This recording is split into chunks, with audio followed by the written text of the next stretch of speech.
It's recording. So I'm Ronnie Brown, your Bionote rep, and I'm just going to go over basically how to run the V-Check analyzer. It's very simple, very easy. I have a checklist that I go through, and I'm just going to hit bullet points on the checklist. So, software updates. You'll always know about software updates via email or me, right? So whenever we have software updates, you'll know about that. Any questions, concerns, anything going on with the V-Check, always make me your first contact. You'll have my number and my email. Always make me your first contact, so I then know where to point you as far as what to do. All right? Calibration. If you leave it on all the time, which is perfectly fine, it needs to be calibrated every 30 days. The analyzer will tell you when it needs to be calibrated. If for some reason the unit gets turned off and as soon as it's turned back on, it needs to be calibrated. Okay? It takes less than 30 seconds to do it. This is your calibration kit. It's good for 2 years. So I'm going to have somebody write all over this. Do not throw away. Okay, same calibration kit for the entire 2 years. February 4, 27. Good till. All right, so we're going to calibrate it right now and show you how easy it is. Since I just turned it on, we're going to calibrate it. So what you have is Cal 1, Cal 2, Cal 3. All right, so we're going to start with Cal 1. All right, and we're going to hit calibration. All right, this is where you can add operator ID, a tech number, if you want to give a tech the number so you know who calibrated it. If not, you can just skip it by hitting direct. All right, we always slide it in barcode first. We're sliding in Cal 1 first. Just slide it in until it clicks. Takes about 10 seconds, 15 seconds for this one. About the same amount for each one. So it's very quick, very short. You can see it says calibration in the right corner, in the left corner, so we absolutely know which one we're using. See, Cal 1's finished already. We're gonna slide Cal 2 in the exact same way, push it until it clicks. What it's doing, it's balancing the light source, it's just doing Q&A complete. There is no other maintenance that needs to be done on this analyzer to make it do what we say it should do and what you expect it to do. All right, there's Cal 2, and we're going to slide Cal 3 in the exact same way. That's it. No other maintenance needs to be done on this analyzer. So I would leave it on all the time, calibrate it every 30 days. It'll tell you when it needs to be calibrated. And I'm going to slide this Cal 3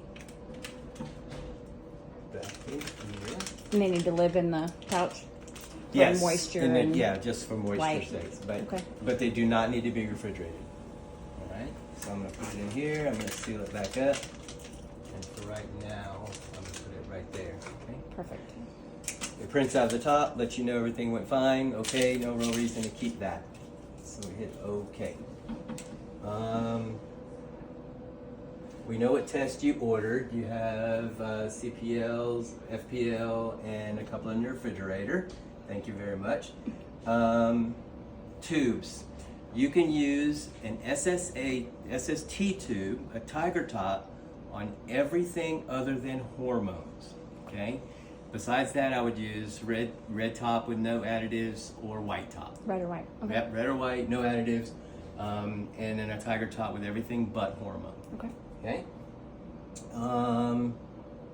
Let's run a test. And I bring my test in so that you don't have to use your test. Very simple, very easy. Each test comes with everything you need. It comes with the test, comes with the pipette, a pipetter, diluent cup. There's nothing else you need to purchase. Now, each diluent cup is specific to each test. So do me a favor. Don't mix them. Use your rack, okay? Don't try to hold 10 things at one time. Use your rack up here, because again, if you spill the diluent, then unfortunately that test is kind of wasted.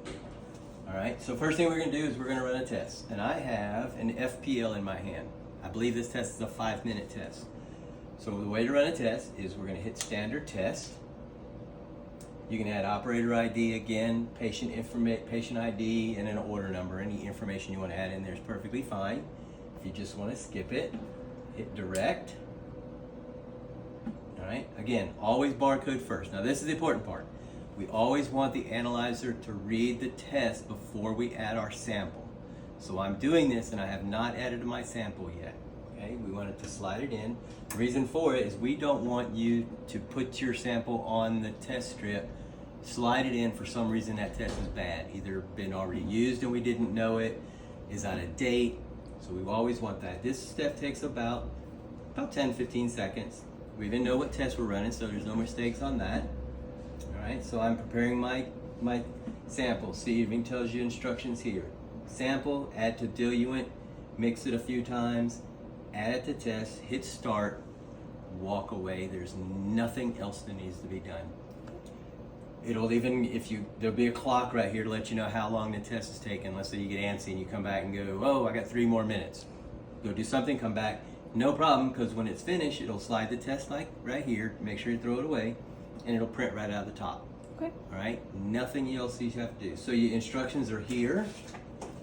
We give you a really nice laminated sheet with each instructions on, all the instructions on here.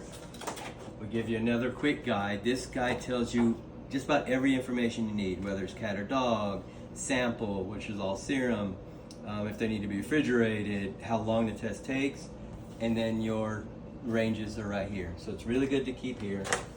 We give you a nice flip chart. Each test has its own.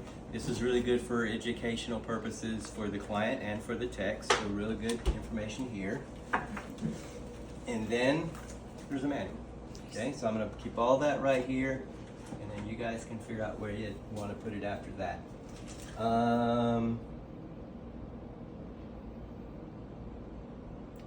That's about as easy as it is. Okay, does it?